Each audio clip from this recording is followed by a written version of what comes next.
Eh bien, nous voici dans cette deuxième partie de présentation du menu Sony, caméra 1. On va attaquer directement à la page 7 sur 15. C'est parti, générique, je vous retrouve tout de suite après.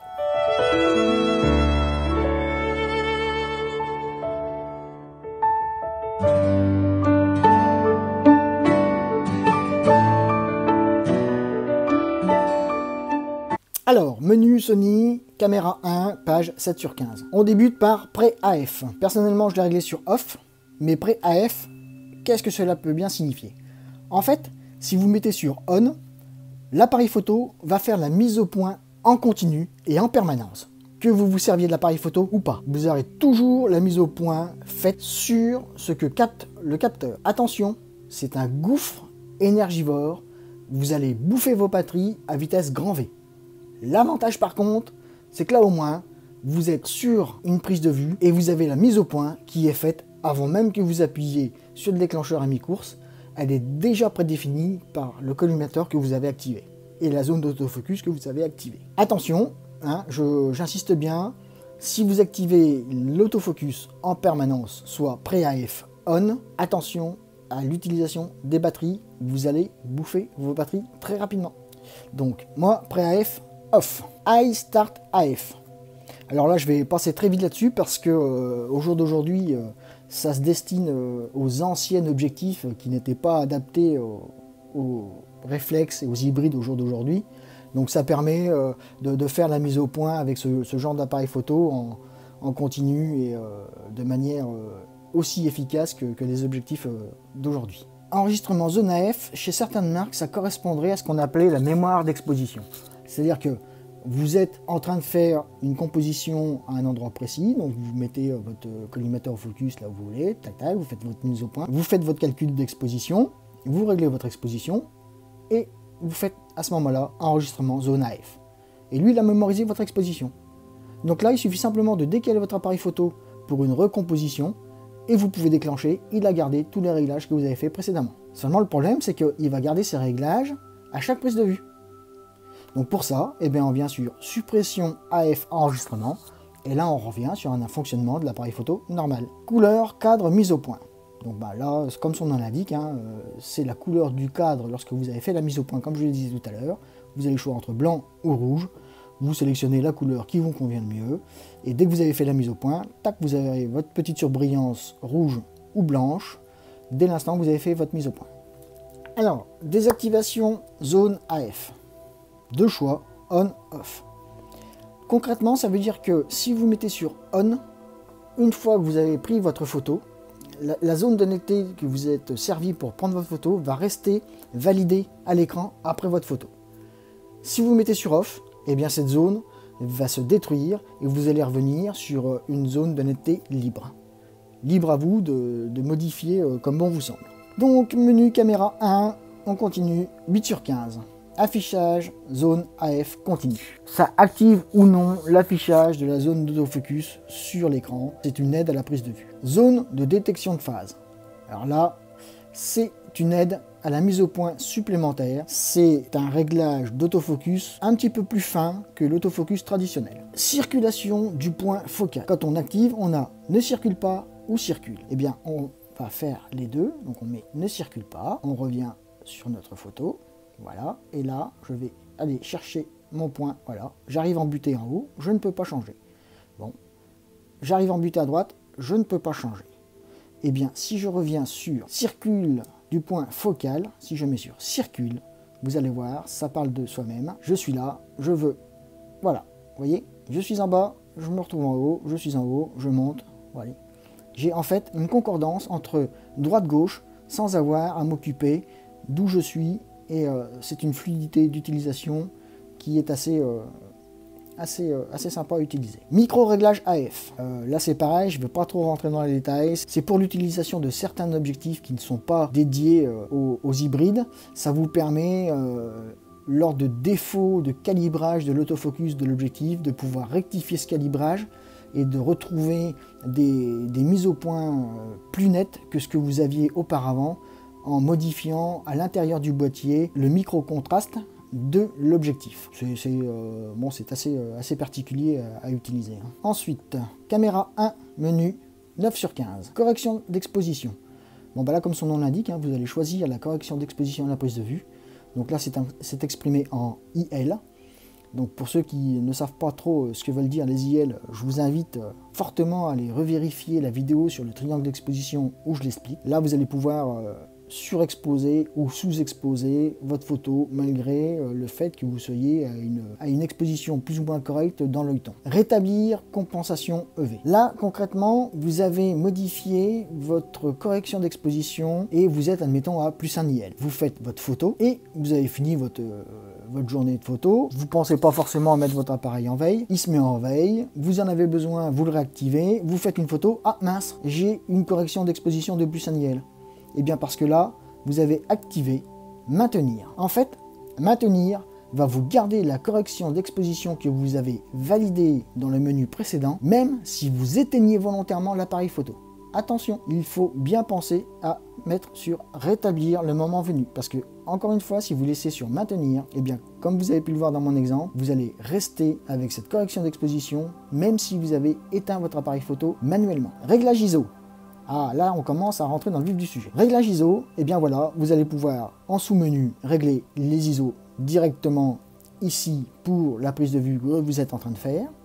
Ou alors, vous allez pouvoir modifier la limite des ISO que vous voulez utiliser. Et là, la vidéo que j'ai faite sur la gestion de montée en ISO de votre appareil photo prend tout son sens parce que vous savez que vous pouvez travailler entre certaines plages ISO. Et là, on voit que mon appareil photo est programmé pour fonctionner entre 50 ISO et 102 400 ISO. Et il s'avère que personnellement, je sais que mon appareil photo, lui, 102 400 ISO, c'est une catastrophe. Donc je vais venir à ce niveau-là, valider, et je vais baisser mes ISO jusqu'à une valeur dont je sais que je peux travailler tranquillement. Voilà, 6400 ISO. La plage de fonctionnement de mon appareil photo, lorsqu'elle sera mise en automatique ou lorsqu'elle sera mise en manuel, et que je ferai une modification manuelle de mes ISO, ne me proposera que des ISO compris entre 50 et 6400 ISO. En ce qui concerne ISO auto vitesse obturation mini, c'est en fait le réglage automatique en fonction des ISO de votre vitesse due à l'utilisation de l'objectif que vous avez en façade. Ceci afin d'éviter automatiquement tout flou de bouger à la prise de vue. Donc si vous réglez votre ISO auto mini sur standard, il va prendre votre vitesse, comme là moi je suis avec le 14-24 par exemple.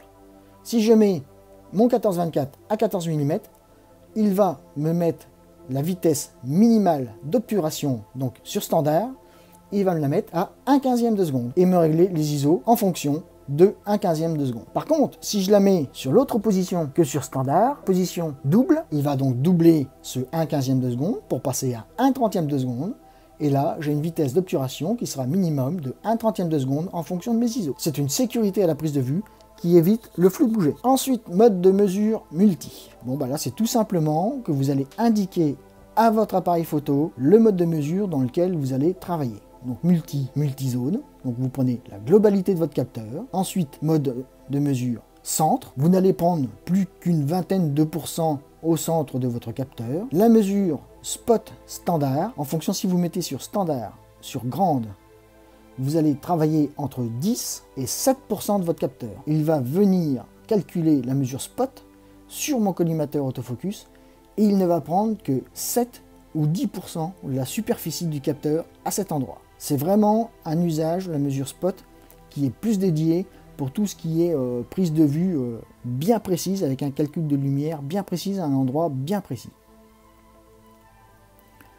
Après, moyen écrêtage tout entier, c'est-à-dire qu'il va prendre, comme la première solution, la mesure multi, il va prendre la totalité du capteur, sauf qu'à ce moment-là, il va écrêter les moyennes fortes, les moyennes faibles, et il va faire la moyenne sans les forts, sans les faibles. Et ensuite, vous avez la moyenne des tons clairs.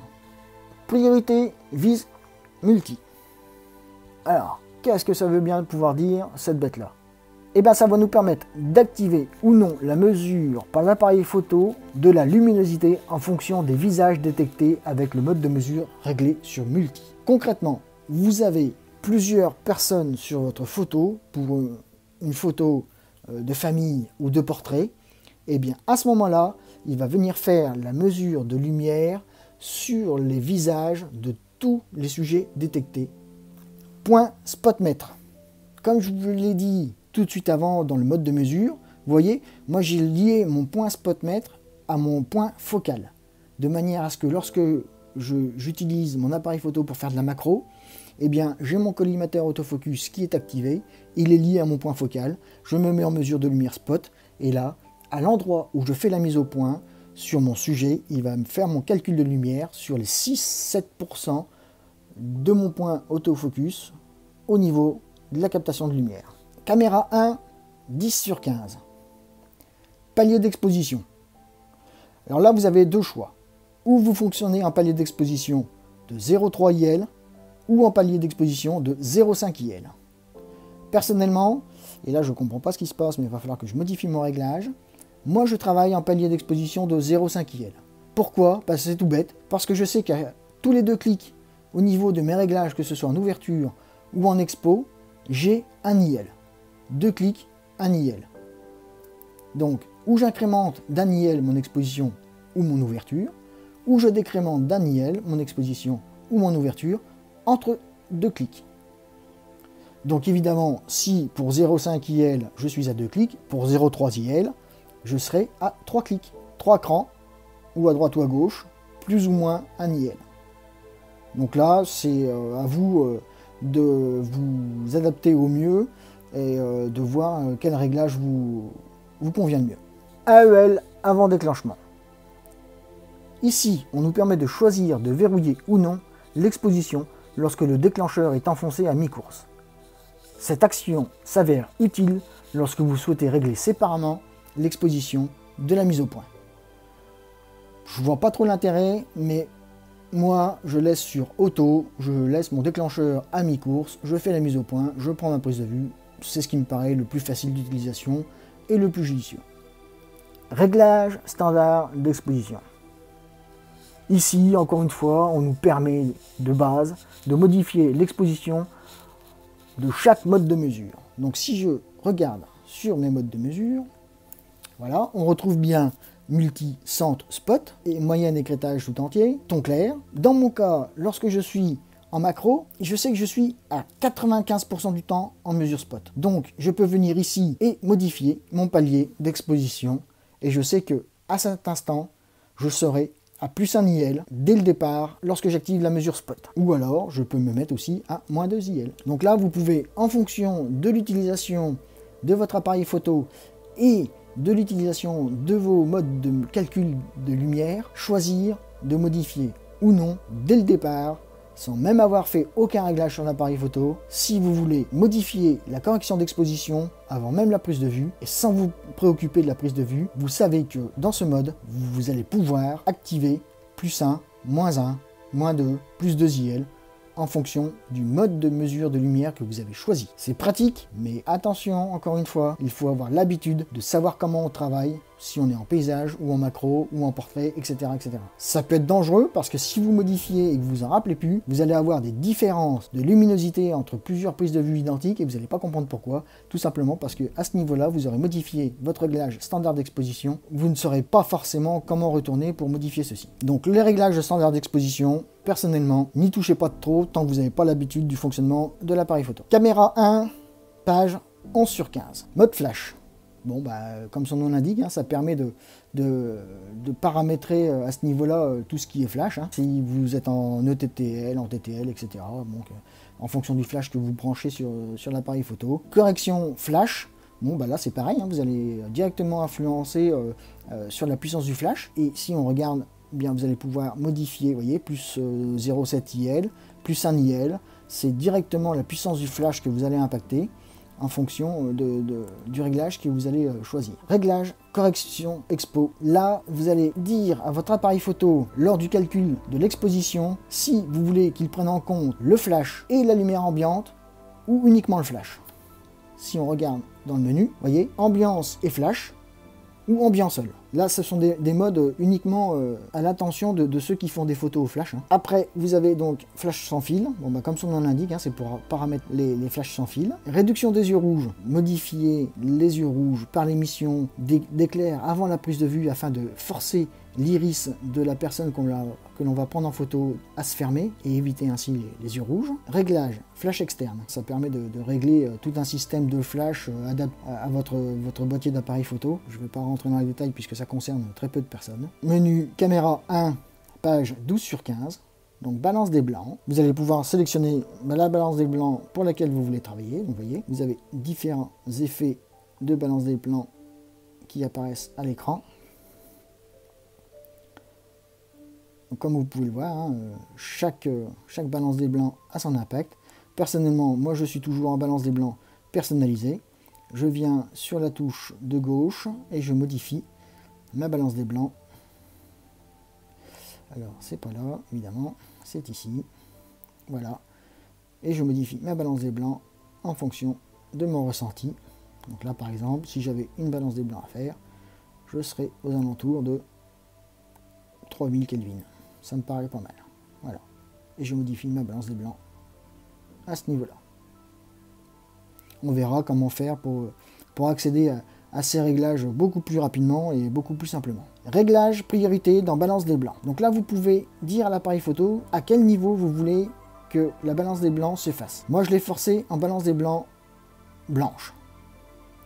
Sinon, vous avez un calcul de luminosité ambiante qui permet à l'appareil photo de choisir un petit peu en fonction de la lumière ambiante une balance des blancs qui s'approche au mieux du blanc et la balance des blancs standard. Donc ça, c'est uniquement sur l'appareil photo qui se débrouille. DRO à présent. Analyse le contraste ombre-lumière entre le sujet et l'arrière-plan en divisant l'image en petites zones, ce qui permet d'obtenir une plage dynamique optimale dans la gestion des dégradés. Ouf. Ah bah là, on sent que celui qui a fait la traduction pour le menu Sony, il s'est éclaté. Hein. Autrement dit, bah en fait, DRO, Dynamic Range Optional, ça vous permet d'améliorer le contraste de votre photo entre les hautes lumières et les basses lumières. Donc personnellement, moi je vous conseille de mettre sur On, vous aurez de meilleurs résultats. Mode créatif. Mode créatif, voilà, vous avez des modes qui vous permettent de modifier l'aspect directement de vos photos. Alors encore une fois, ça s'adresse plus aux gens qui travaillent en JPEG, parce que là, pour les gens qui travaillent en RAW, on pourra le faire directement sous Lightroom, Photoshop, etc. Donc là, ça s'adresse principalement aux gens qui sont en JPEG et dont le résultat sera inchangé sur leurs photos. Donc moi je reste en standard, voilà. Effet de photo, bon bah là c'est tout ce qu'on peut voir un petit peu sur les photos au jour d'aujourd'hui, mode sépia, mode noir et blanc, filtre rouge, filtre rose, etc., etc. Profil d'image. Alors ici on est plus axé sur les gens qui font de la vidéo. Parce que les profils d'image, vous voyez, on a différents profils. Ça va pas trop impacter les photos, mais ça va surtout être important au niveau de la prise de vidéo par rapport au rendu de la vidéo finale. Donc moi personnellement, je laisse profil d'image sur off, parce qu'avec cet appareil photo là, je ne fais pas de vidéo, je vois pas l'intérêt. Donc je mets sur off. Menu caméra 1, page 13/15. Verrouillage auto white balance. Alors verrouillage AWB déclenche. Ça veut dire concrètement que cela va activer ou non le verrouillage de la balance des blancs pendant que le déclencheur est à mi-course.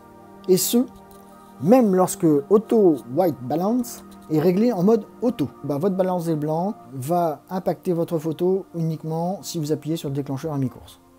Bon, moi, normalement, je veux que ma balance des blancs, elle soit tout le temps activée. Donc, je mets sur off. Caméra 1, menu 14/15. Loupe de mise au point. Et ça vous active la loupe de mise au point. Concrètement, moi, la loupe de mise au point, vous voyez, je l'active ici. AF, loupe mise au point. Ça veut dire que lorsque je vais modifier ma mise au point avec la bague de mise au point de mon objectif, mon appareil photo va directement passer en loupe. Et là, on peut voir que j'ai mis mon grossissement initial de mise au point fois 5,9 et que j'ai mis un temps de grossissement de mise au point de 5 secondes. Ça veut dire que tant que je vais manipuler ma bague de mise au point pour faire ma mise au point à l'aide de la loupe, je vais avoir le grossissement x 5,9 d'entrée de jeu. Enfin, mon temps de loupe va être constant à l'écran tant que j'agis sur la bague de mise au point. Dès l'instant où j'ai fini d'agir sur ma bague de mise au point, il va s'écouler 5 secondes avant que mon affichage rebascule sur une loupe standard, c'est-à-dire un grossissement x 1. LED MF.